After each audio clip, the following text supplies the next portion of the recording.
바로 침팬지. 아프리카에서 잡아다가 거기서 번식하고 뭐 몇백 년을 거기서 뭐 처음에 왔던 처음부터 해서 몇 대가 거기서 번식하고 태어나고 해서 이제 자라는 거죠.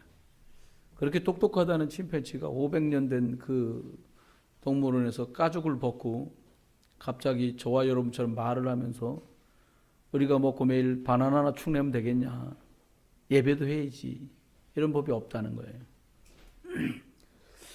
저희 선교사로 제가 있을 때 만났던 선배 선교사 중에 파나마에서 선교하는 선교사님이 계세요. 어떻게 선교가 합니까? 물어보니까 일단은 원주민들 많이 상대하는 분이니까 장글칼을 들고, 그리고 이렇게 긴 신을 신어야 뱀도 많고 하다 보니까 이렇게 든든한 신을 신고 덥지만 긴 옷들을 다 갖춰 입는다 그럽니다. 그렇게 오지에 들어가 보면 그냥 정말로 속된 말로 가릴 것만 딱 가린 정도로 원시인들을 정말 만나게 되는데, 그곳에 가도 그들 나름대로의 놀랍게도 예배 형식이 있다는 거예요. 그 예배에는 그 대상은 다르지만 필수적으로 피를 흘리는 희생 제물을 드리는 방식이 존재하고 있더라는 거죠. 여러분, 사람들이 하나님께로부터 이 자녀의 축복을 누려서 에덴에 우리들이 살고 있는 동안에는 예배가 필요 없었던 이유는 하나님과 사는 것 자체가, 삶 자체가 예배였기 때문입니다. 하나님이 주신 것들을 마시고 먹으면서 참 감탄하고 그 경이로움을 표시할 때마다 그것이 예배였고, 숨을 들이쉬고 내쉬고 자고 깨는 것, 그 삶 자체가 예배였어요. 하나님과 함께하는 것이었죠.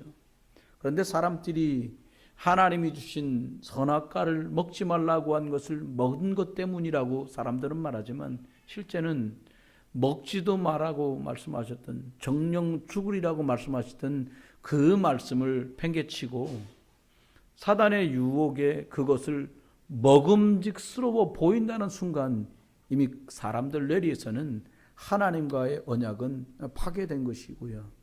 그것이 실제로 행위로 옮겨지는 선악과를 따서 먹는 그 과정을 겪으면서 사람들은 육신은 밝아지고 영은 죽게 되는, 바울이 에베소에 편지하면서 에베소 2장 1절에 말씀한 대로 그 순간 사람들은 죄와 허물로 죽게 된 것입니다. 그 죄라는 말은 우리가 오랫동안 통상적으로 이해하고 있는 범죄에 해당되는 죄가 아니라 그 단어 자체가 하말티아라는 단어예요. 또 다른 단어는 하타트라는 단어를 썼는데, 이 단어의 뜻은, 지금 마이크가 이렇게 줄로 흡입기로 들어가서 줄을 통해서 저 스피커로 나오고 녹음이 되고 있거든요. 이 중간이 끊어졌다라는 것이에요. 여기서 아무리 좋은 것들을 말해도 저기 녹음될 수도, 또 이렇게 확성기로 들려 나올 수도 없는 거예요. 하나님이 좋은 것들을 사람에게 주시기 원해도 그것이 더 이상 연결될 수 없는, 아이들 표현으로 1도 연결될 수 없고 1도 전달될 수 없는 상태가 바로 죄, 하말티아 상태예요. 그러니까 죄인이다라는 말이 범죄했다라는 말 뜻이 아니라, 당신은 하나님과 끊겼습니다, 당신은 하나님과 연결될 필요를 절실하게 느끼셔야 돼요, 이 뜻이지 너 죄인이야, 이런 정죄의 의미가 아니라는 거예요. 그렇게 하는 중에 하나님께서 인류를 향해서 회복의 방법을 말씀하셨는데, 그게 지지난주에 처음 말씀드렸던 번제, 희생제사, 짐승을 대신 제사장이 사람의 머리에 손을 얹고 짐승의 머리에 손을 얹어서 하나님이 이 사람의 죄를, 이 짐승을 잡아 피 뿌리고 태우는 행위를 통해서 죄, 즉 하나님과 끊겨 있는 것을 회복시켜 주십시오 라고 하는 게 번제, 희생제사였습니다. 그리고 지난주에는 속죄제에 관한 것 말씀드렸어요. 이렇게 해서 하나님 자녀가 됐지만 살아가는 동안에도 우리들이 특별히 속죄제는 하나님과 사람 사이에 범죄한 것, 하나님의 시간이고 하나님의 것인데 우리가 내 것인 줄 알고 했던 것들이 기억나고 생각날 때 하나님께 나와서 이렇게 희생제사를 드린 그 방법이 속죄제였어요. 근데 오늘은 속건제라고 했어요. 이건 뭐냐? 주로 사람과 사람 사이에서 모르고 했거나 무관심하게 내팽개쳐 둔 것 때문에 발생되는 소음, 잡음, 허물들을 오늘 속건죄라고 말했어요. 여러분, 우리가 살아가는 동안에 문제와 실수, 잘못이나 위기, 재앙을 만날 때 우리가 속건죄, 모르고 하든 알고 하든 사람 사이에서 벌어지는 그 일에 관해서 해결 보기를 원할 때마다 주인공 대신 예수 그리스도를 붙들고 여러분 승리하며 예배하실 수 있기를 주의 이름으로 축원합니다. 여러분과 제가 한 주간을 지내는 동안에 저는 절실하게 이 속건제 이게 저에게 필요했어요. 일부러 그랬거나 하나님께 한 건 아닌데 사람 간에 남아있던 앙금들이 또 다른 걸로 표시되고 표출되더라 이 말이에요. 그것 때문에 본의 아닌 결과로 확 진행이 되더라고요. 할 수 있는 게 없더라고요. 뭐 설명을 하거나 변명을 하거나 설득을 할 수 있는 것이 아닐 수도 있겠구나 하는 생각이 드는 거예요. 며칠 뒤에. 그래서 기도하면서 하나님 이 말씀을 준비하면서 바로 제가 속건제의 주인공 되신 그리스도가 저야말로 필요합니다. 그분과 저 사이에 제가 본의한 일로 의도치 않게 확대되거나 이것들이 짐스러워지거나 불편한 것들로 되지 않도록 하나님 저를 축복해 주세요. 이렇게 기도할 수밖에 없더라고요.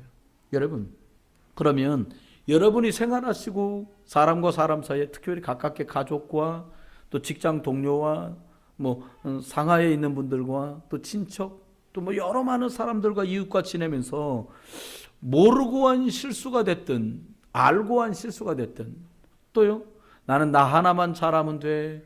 그리고 난 다른 사람에게 피해받는 것도 싫고 나는 다른 사람을 피해줄 의사도 없어. 나만 반듯하면 되지라고 생각하는 그것도 무관심인데 이것들을 돌아볼 수 있는 하나님의 은혜가 여러분에게 있게 되시기를 예수 이름으로 축원합니다.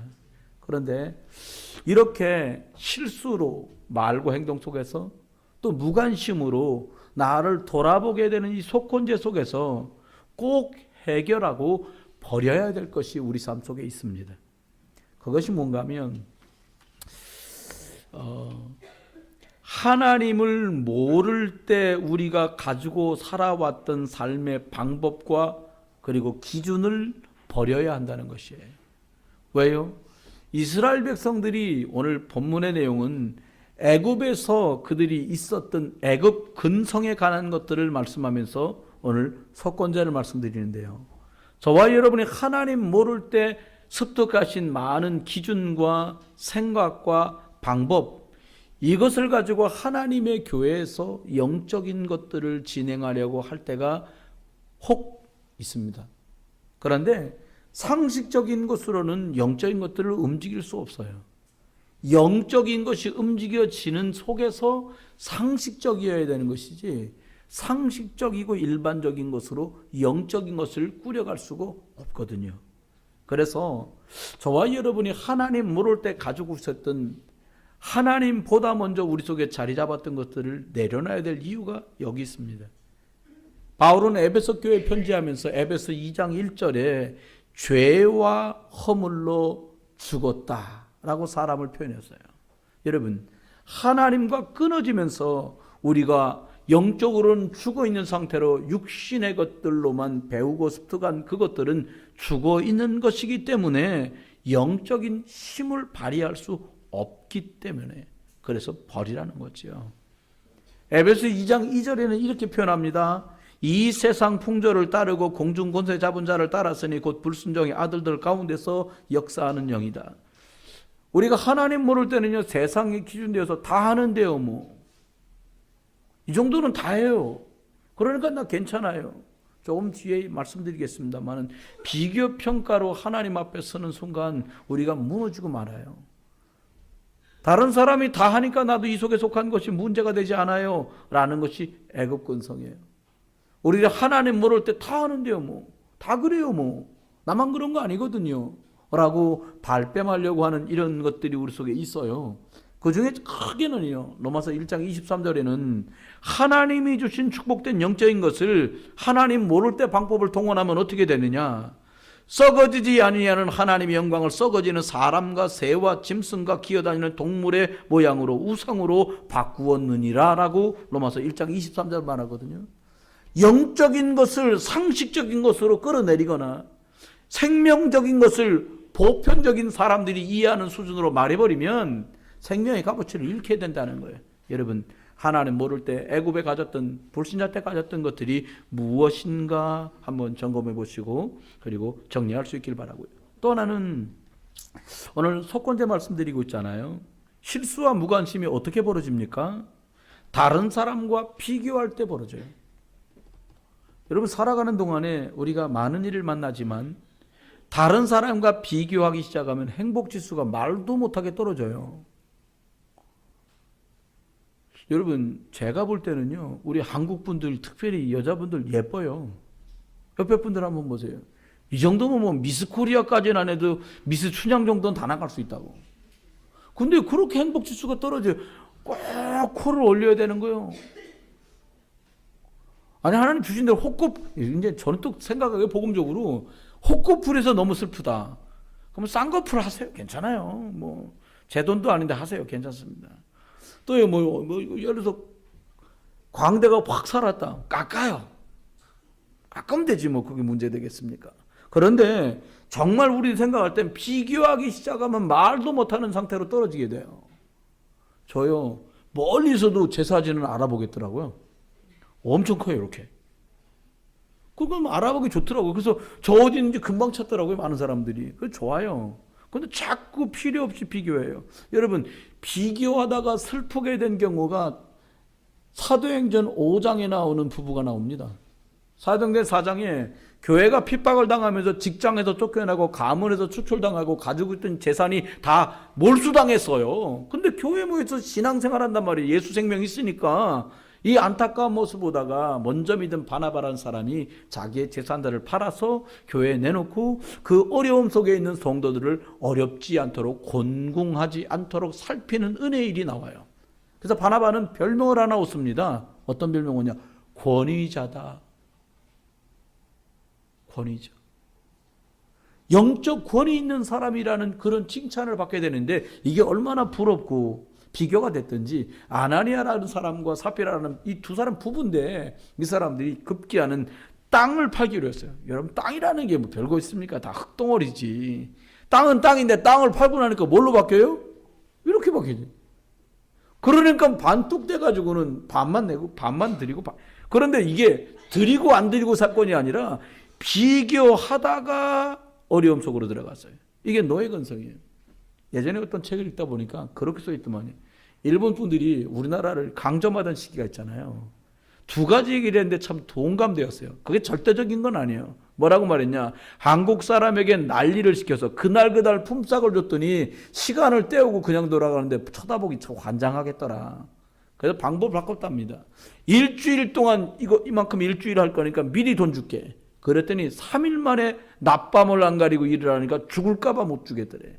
매일 품삯은 대충 해서 못 주겠고 한몫에 몰아서 주겠다는 거는 저러다 죽겠구나 싶어서 못 주겠더라는 거예요. 여러분, 그게 노예 근성이란 말이에요. 우리가 하나님 믿고 살아온 동안에 빨리 벗어나야 될 것 중에 하나예요. 구약에는 대표적인 사람이 사울왕입니다. 골리앗이 사무엘상 18장에 쳐들어와가지고 고래고래 소리 지르면서 하나님을 욕되게 하고 이스라엘 모욕하고 있는데 아무도 못 나가요. 갑옷 입고 투구 쓰고 창칼 다 들었는데 아무도 못 나가요. 그때 다윗이 믿음 가지고 나가서 골리앗을 때려 눕힙니다. 하나님의 손이 다윗과 함께 했어요. 돌아옵니다. 얼마나 기뻤겠어요, 임금님이. 내 수하에도 진짜 시원찮은 장군들만 있는 게 아니라 어리지만 차세대 장군감이 있구나. 할렐루야. 이랬으면 얘기가 끝나는데 돌아오는데 백성들이 막 잎사귀 흔들면서 환호를 합니다. 임금님, 사울왕은 죽인 자가 천천이고 다윗이 죽인 사람은 만만입니다. 죄송합니다. 그날부로 임금님이 맛이 가버렸어. 마음속에 노여움이 들고요. 그날 이후로 마음이 불쾌해서 사울이 다윗을 주목하였더라. 감시하였더라고 성경 우리에게 말해요. 여러분, 비교하면 무관심보다 더 고통 속에 들어가요. 저와 여러분이요, 속건제를 기억하면서 야, 그래, 내가 나도 모르게 비교하게 만드는 이거 버리자. 그래 여러분, 영적인 행복 지수가 올라가요. 아, 저 사람은 기도 응답받는데 또 그분 형편이나 속은 어떨지 아무도 몰라요. 여러분, 내 것, 하나님이 내게 주시는 이 은혜 속으로 저와 여러분이 들어가는 축복의 길을 예수 이름 축원합니다. 꼭 해결하고 버릴 것 중에 하나가 또 뭐냐? 염려, 걱정과 불신앙을 버리라는 거예요. 이스라엘 사람은 40년이나 광야길을 가게 됐어요. 좀 이해가 돼요. 자꾸 움직이고 모래바람 쐬고 어렵잖아요. 그러니까요, 천막 치는 것도 바람에 날아가지 않을 정도로만 하면 돼. 뭐 바닥을 굳이 평평하게 할 것도 없는 것은 내일 또 텐트 걷어 갈 수도 있으니까. 이게 바로 광야 근성이에요. 여러분, 이스라엘 사람들이 창고에 곡식을 잔뜩 쟁여놓고 40년을 간 게 아니라 다음날 아침 일찍 일어나서 해나기 전에 가서 주워야 돼. 뭐를? 만나를. 사람 생각했지.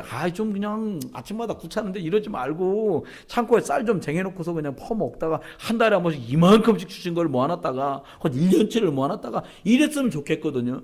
그런데 하나님께서는 우리들에게 매일같이 일용할 양식을 주세요. 여러분, 염려하지 않아도 될 것은 오늘 고생은 오늘 하루에 족하니까 내일 염려는 내일 하라는 거예요. 너희가 염려함으로 너희 키를 한 자나 자라게 할 수 있겠냐? 성경은 이렇게 지켰겠고요. 원래 뜻은 네가 염려한다고 하루를 더 살거나 염려 안 한다고 하루를 못 사는 게 아니다. 하나님 손에 있으니까 인도받고 맡겨라, 이 뜻이거든요. 여러분, 정말로 염려 걱정은 이거 진짜 사람 피를 말리는 것 같아요. 성경은 말합니다. 마음의 근심은 뼈를 마르게 한다. 혹시 골다공증으로 약 드시는 분들 계시면 염려를 주께 맡겨버리기를 주의 이름 축원합니다. 성경대로는 마음의 근심이 뼈를 마르게 하는 거예요. 많은 여자분들이 출산을 핑계 대시는데 그것만은 아니라는 거 제가 말씀드려보고요. 여러분, 그럼 어떻게 하면 될까요? 저와 여러분들이 하나님의 은혜 속으로 들어가야 하는데요. 실수로 다른 사람과 어려워지고 또 무관심으로 내팽개치는 것 같은 이것 안 하려면 어떻게 될까요? 우리가 같은 방주, 믿음의 방주 예수 그리스도 안에서 우리들이 믿음의 여정을 살아가요? 마치 철로 역정처럼 믿음 가지고 가는데 혼자 가는 게 아니라 많은 믿음의 동지들과 함께 갑니다. 꼭 붙잡아야 할 것들이 있어요. 꼭 붙잡아야 될 것. 제가 예고편을 봤는데요. 그 내용이 뭐냐면 흥남부두에서 피난 날아오는 장면이 예고편으로 나오더라고요. 그 아버지가 짐을 메고 오빠는 걷고 여동생하고 막 오면서 얘기하는 거예요. 오빠 꽉 잡으라! 오빠 꽉 잡으라! 왜 꽉 잡아야 돼요? 놓치면 고아되니까. 결국은 놓쳐요, 이제. 놓쳐서 못 만나요. 수십 년이 지난 뒤에 만나요. 여러분, 사람끼리도 놓치면 수십 년이 걸려요. 그런데요, 영적으로 딱 붙들지 않으면요, 수십 년이나 이스라엘처럼 400년이 걸리는 줄 생기고요. 거의 주후 한 60년경에 이스라엘이 로마에게 침략당해서 완전히 정복당하거든요. 그 이후 1948년 독립전쟁을 할 때까지 팔레스타인 지구에서 이스라엘이라는 간판을 새로 걸 때까지 자그마치 2000년 세월이 걸리기도 해요. 상상이 안 되는 수치잖아요. 그런데 하나님 우리 보고 붙들라는 게 있어요. 그게 뭡니까? 오늘 살아갈 힘이 있어야 되니까 하나님이 주신 영적 비밀을 붙들라는 거예요. 지금은 그게 별로 없더라고요. 전 중국에 가서 다시 그걸 봤어요. 그게 뭐냐면 예전에는 이게 파리들이 많지 않습니까? 파리가 많으니까 뭐냐니까 천장에다가 이렇게 매달아가고 찐득이를 쭉 내려놓는 거예요. 우리나라는 그래도 그거 제 어릴 때 기억이에요. 몇 개 붙고 그인데 한번 중국에 갔는데 식당에 갔는데 더 이상 파리가 붙을 끈적이가 없어. 다 파리야. 그거 떼내지. 그걸 계속 나중에 들어가서 보니까 이씨 몽땅 다 파리인데 어디가 붙으란 얘기냐 싶어 막 근데도 붙여놨어요. 여러분 싹싹 붙어 있으니까 못 떨어져 나오죠. 그렇죠? 여러분, 우리가 광야길을 살아가는 인생이 틀림없는데 영적인 비밀을 꽉 붙들어야 돼요. 여러분, 지금 다음 주가 아니면 우리가요 추수감사절을 해요. 이전에 부르던 건 수장절이라 했어요. 농사를 지으면 알곡은 창고 안에 들이고 알곡이 아닌 쭉정이는 내보내 갖고 불사라 없애잖아요. 그런데 하나님은 여기서 비밀을 말씀했어요. 네가 구원받은 하나님 자녀라면 너는 천국에 간다. 그래서요, 천국에 간다. 그 말은 마태복음 16장 18절로 19절에 있는 말씀대로 네 천국에 소속되어 있기 때문에 이 땅에서 네가 기도해서 풀면 하늘에서 풀리고 네가 이 땅에서 기도하고 묶으면 하늘에서 묶인다. 여러분과 제가요 이 천국 배경을 꽉 붙으시길 주의 이름 축원해요. 어른 목사님이 말씀하시다가 당신 과거를 얘기하시더라고요. 무슨 말씀을 하시나 보니까 이 어르신 목사님이 차를 너무 많이 막 대한민국 전체를 막 집회하면 타고 다니니까 차는 겉은 멀쩡한데 엔진이 다 된 거예요. 그러니까 장로님들께서 새로 그랜저를 하나 주문해가지고 이제 월요일날 오후에 나온다는 게 차가. 전화가 온 거죠. 목사님 점심 지나고 나면 차가 옵니다. 그러시면 그 차는 저희들이 폐차 처리하고 있으면 알았다고. 근데 이제 집이 부산이시니까 태종대에 산책하러 이렇게 운동하러 올라가셨다는 거예요. 차를 저렇게 세워놨는데 애는 아줌마가 이렇게 운전하다가 이렇게 하다가 이제 뒤로 쭉 물러나고 그랜저를 확 받은 거예요. 얼마나 당연합니까? 여자분들 사고 내면 안절부절 못하거든. 나와가지고 엄마야 어떻게 해요? 엄마야 어떻게 해요? 막 그러더라는 거예요. 부산 사람이니까 괜찮다고 그냥 가라고. 그러니까 진짜요? 진짜 가도 돼요? 그러면 그냥 가라고. 그러니까 가면서 제가 보기에는 그렇게 키도 큰 분도 아니고 목사님 그렇게 잘생긴 것도 아닌데 계속 가면서 너무 잘생겼다 아저씨, 너무 사장님 너무 잘생겼다, 너무 인자하게 생겼다. 그럼 가더래요. 근데 그렇게 할 수 있는 이유를 설명하시더라고요. 오후에 새 차가 나오니까. 이건 갖다 폐차할 건데 뭐 저와 여러분 같으면 이거 고쳐야 되니까 아줌마 그냥 반 타다 갑시다. 돈 50만 원 주고 가세요. 이럴 수도 있는데 새 차가 나오니까 그럴 이유가 하나도 없어요. 뭘 붙들었냐 이 말이에요.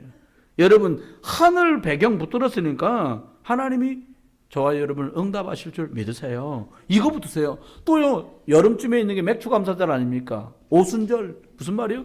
하나님이 성령으로 너를 책임지시겠다는 거예요.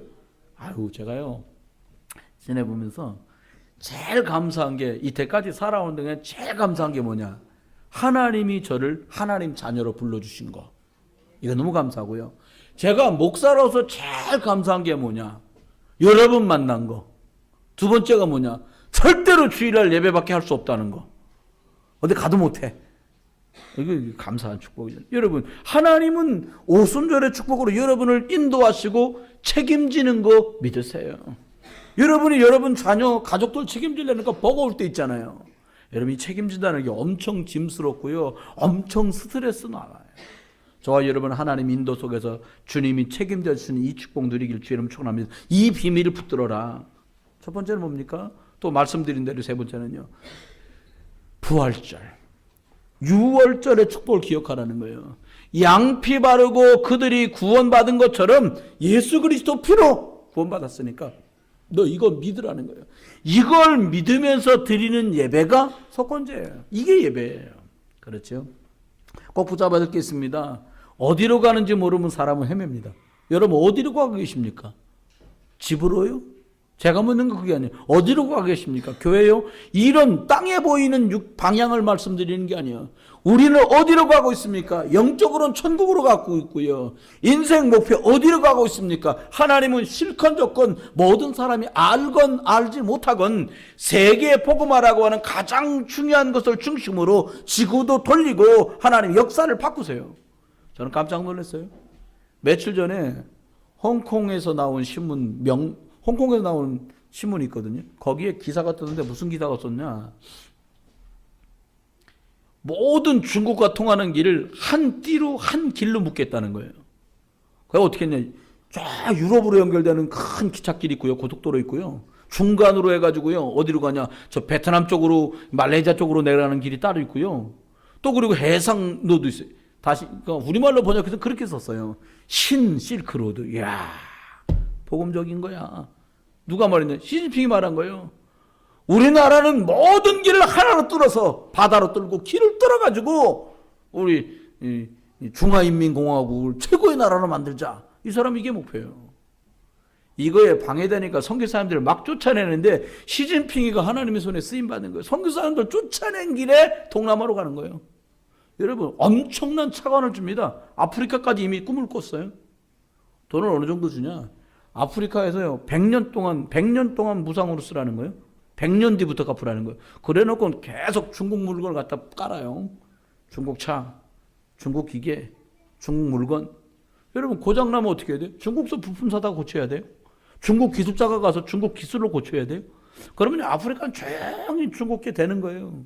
불신자가 훨씬 우리보다요 하나님 앞에 꼭 붙들어야 될 것들을 복음 몰라 그렇지 이미 꽉 붙들고 있어요. 실크로드는 시진핑이가 하는 게 아니라요 하나님이 우리에게 주신 천명이에요. 세계복음만 되게 돼 있거든요. 소망이 뭡니까? 라고 묻는 사람들이 글쎄요가 아니라 예루살렘과 온 유대와 사마리아 땅끝까지라고 말했는데 하나님 어떻게 하셨어요? 사도행전 1장 8절에 이 말씀하는데 얼마 지나지 않아 빌립이라는 집사를 보내갖고 사마리아 복음을 전하셨어요. 여러분 놀랍잖아요. 빌립이 이때 만났던 에티오피아 내시 이 사람에게 복음을 전했는데 에티오피아에 복음이 들어가서 1950년에 대한민국이라는 코딱지만한 나라가 전쟁 벌어졌더니 억울하게 힘겨운 나라에서 무조건 군대를 보내서 도와줘야 된다고 해서 에티오피아에서 군대가 와서 우리나라를 도왔다니까요. 빌립 덕 본 거예요. 우리가 복음의 덕을 본 거예요. 복음의 역사 속에 있는 게 틀림없잖아요. 마지막입니다. 여러분 왜 뭘 꼭 붙들어야 됩니까? 다가올 미래 재앙을 이길 준비를 해야 돼요. 여러분 갈수록 유토피아 아닙니다. 갈수록 어렵습니다. 이유 없이 아니 그냥 그래도요 혼자 어떻게 해결하는 사람은 정지가 한 거예요. 나만 못 죽어. 막 차로 흉기로 사람들 어렵게 해요. 더 어려운 시절이 올 거예요. 아이들을 교육기관에 맡겼더니 선생님들이 어려움을 당해요. 저는 또 이해가 되는 게 애들 엄청 말 안 들어요. 뭐 하나 뭐냐 더 말 안 듣습니다. 어린이집 선생님들은요 진짜 훌륭한 분들이요. 엄마들이요 자기도 키우기 힘들어서 어린이집 갖다 버렸거든요. 그 버린 놈들을 선생님들이 챙기려면 얼마나 힘듭니까?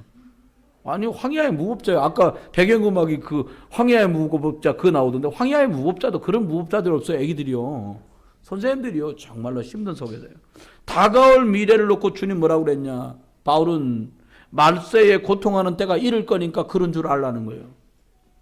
갈수록 행복하겠지? 그건 요망사항이고요. 갈수록 어렵습니다.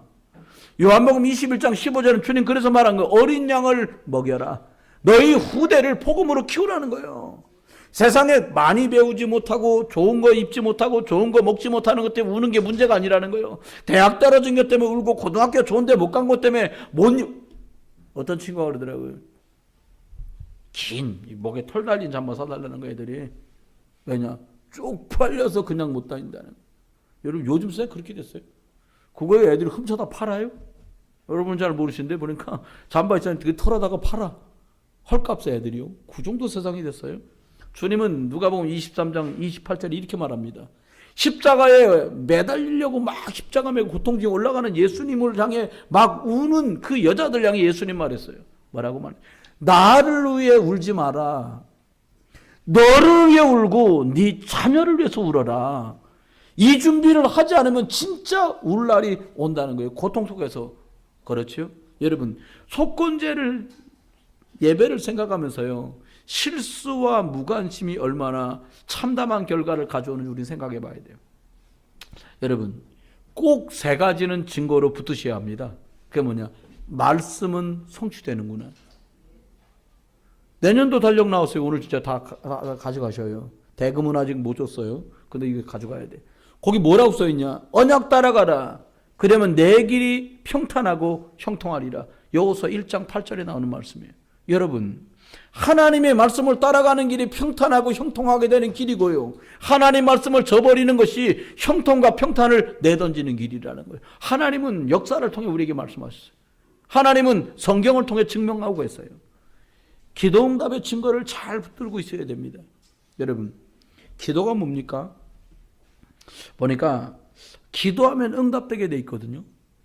사도행전 1장 14절에 이들이 모여서요 전혀 기도에 힘썼다고 말했어요. 이 말은 기도하는데 집중하였다라는 거예요. 여러분, 뭔가 저와 여러분이 지루한 느낌이 들고 뭔가 식상한 느낌 속에 있다면 빨리 집중하지 않으면 안 돼요. 일에 집중하는 건 당연한 건데 영적인 집중을 놓치면 여러분 가문과 개인이 가지고 있던 영적 문제가 홍수처럼 밀려와요. 사실이에요. 그럼 어떻게 하면 될까요? 하나님께서 말씀한 대로 집중하여 말씀 붙들고 기도하다가 여러분 개인적으로 우리 교회가 여러분 가정이 하나님께서 각각하게 해주시는 오순절의 축복을 누리길 주의 이름으로 축원해요. 무능력이 무너지고 하나님이 유능과 역사가 시작되는 그날 빌립보 교회에 말합니다. 내게 능력 주시는 자 안에 있으면 모든 것을 할 수 있다. 주님이 우리에게 주신 말씀이에요. 마지막으로 기억하십시오. 증거를 붙들어야 될 게 뭡니까? 하나님은 모든 것들을 하나님 절대 계획 중심으로 이끌어 간다는 거예요. 생명 역사 중심으로. 이것을 전달하는 사람들을 하나님 그렇게 소중하게 봐요. 예전에 대동강에 토마스 선교사가 왔다가 선교 못하고 그냥 예수라고 몇 마디 하고 창에 찔려 칼에 찔려 죽었어요. 잔뜩 성경을 한글로 번역하고 들어온 거예요. 이 뭔 책이야 이게? 그 책이 성경책이 굴러굴러 다니다가 이 우리나라 종이가 안 좋았거든 옛날에. 그러니까 뭘로 썼냐? 객주집에 그냥 방에다가 전부 벽지로 붙인 거예요. 다다다다다. 놀랍지요? 그 뒷역사가 더 놀라워요. 어떤 사람이 그 방에 묵었다가 쫙 오기만 하면 그 방에 묵으니까 그 집 벽이 다 성경이니까 읽다 이 사람 믿음이 생겨버렸네? 예수님 믿은 거예요? 여러분, 하나님의 절대 계획은 그 선교사가 와서 말했으면 몇 명이 예수 믿었을지 모르지만 와서 벽에다 붙였으니까 들어오는 사람마다 있다 예수 믿는 거예요.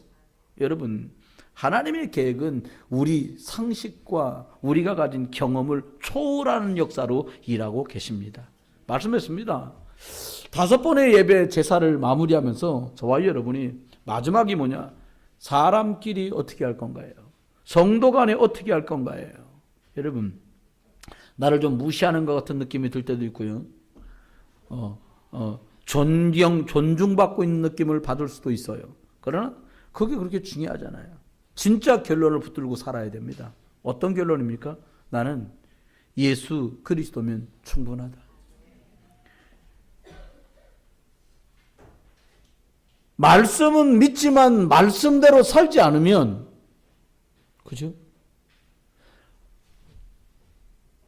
믿음은 있지만 믿음으로 살 수 없으면 박물관에 있는 박제 같은 것이죠. 그렇죠? 포효하고 있는 것 같으나 생명력 없는 것과 같다 이 말이에요. 그래서 그리스도면 충분하기 때문에 베드로는 뭐라고 말했냐?